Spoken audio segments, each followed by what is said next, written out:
Hello and welcome to your Newsmax Now update. I'm John Bachman. 16-year-old Hannah Anderson will be reunited with her family as soon as today, after an ordeal that started in San Diego and ended in rural Idaho. Police say James Lee DiMaggio, a friend of the family, killed Hannah's mother, Christina, and her 8-year-old brother, Ethan. He then kidnapped Hannah and escaped. Police throughout the West, Canada, and Mexico were all put on alert. The pair were spotted while camping in a remote part of Idaho Saturday. Other hikers called authorities, who then swooped in and saved Hannah. Her family says they cannot wait to get her back, but they also must now begin mourning. We had to put the murder of Ethan and Tina on hold in the back of our minds because we had to totally focus on Hannah, period. So now we can take our time to grieve my daughter and my grandson. Meanwhile, the suspect, DiMaggio, was killed during the rescue when a special unit of the FBI tried to apprehend him. And overseas, the Egyptian military are poised to clear out 2 areas where supporters of ousted President Mohamed Morsi have been camping out for weeks. But the Morsi supporters are refusing to move and appear ready to stand their ground. So far, more than 250 people have already been killed in clashes between the military and protesters since Morsi was removed from office. And Lon Snowden, the father of former National Security Agency contractor Edward Snowden, says he has obtained a visa from Russia and plans to travel to Moscow soon to visit with his son. Edward Snowden is wanted in the U.S. on charges of espionage after he says he leaked classified NSA material to the press. Lon Snowden says he wants his son to fight the charges in court so that he can one day visit this country again. Speaking on ABC's This Week, Lon Snowden says his son will not accept the plea deal. Where my son chooses to live the rest of his life is going to be his decision, but I would like at some point in time for him to be able to come back to the U.S. because I believe that the truth will shine through. Russia has granted Edward Snowden asylum for 1 year.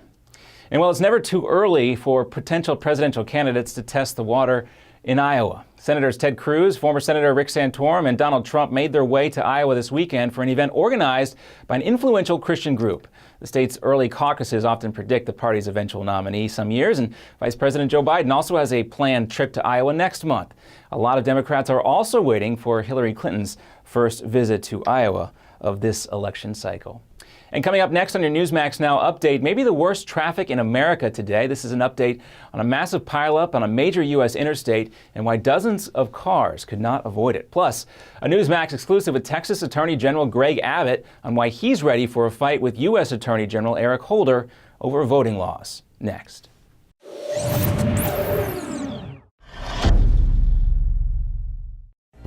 Hello, my name is Fred Fleitz, and I'm the managing editor of LigNet.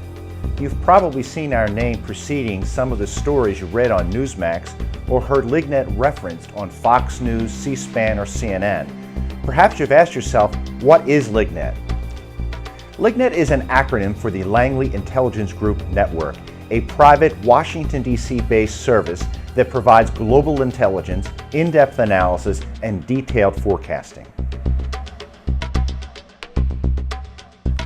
LigNet staff and advisors include former CIA officers, national security experts, presidential advisors, and top-level government officials from around the world.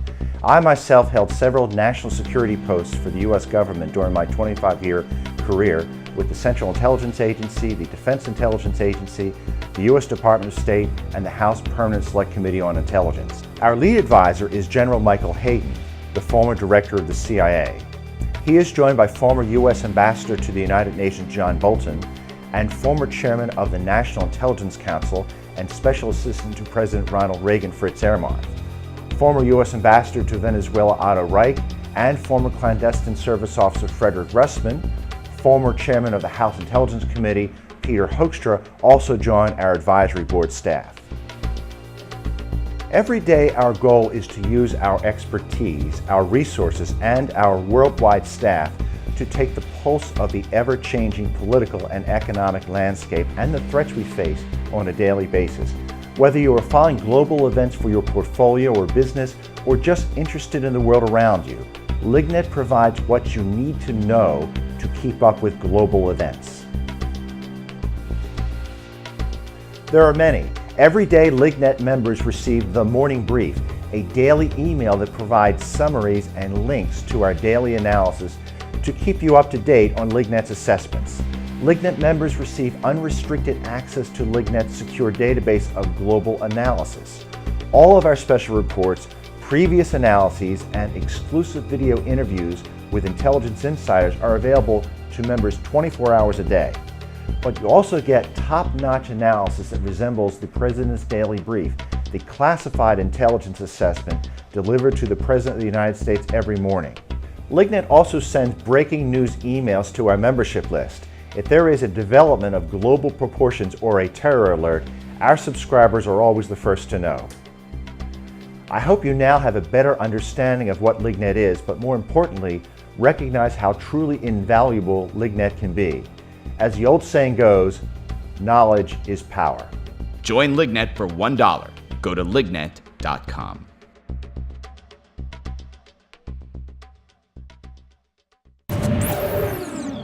And how was your commute today? Probably not as bad as the dozens of drivers who got mixed up in this mess in Virginia. More than 40 cars slammed into each other on Interstate 81 overnight. The pileup forced police to close parts of the interstate for hours through today. Local news sources also reported a mother and small child had to be airlifted to a local hospital. Well, the fight over voting laws is heating up this summer, even after the Supreme Court's ruling on the historic Voting Rights Act.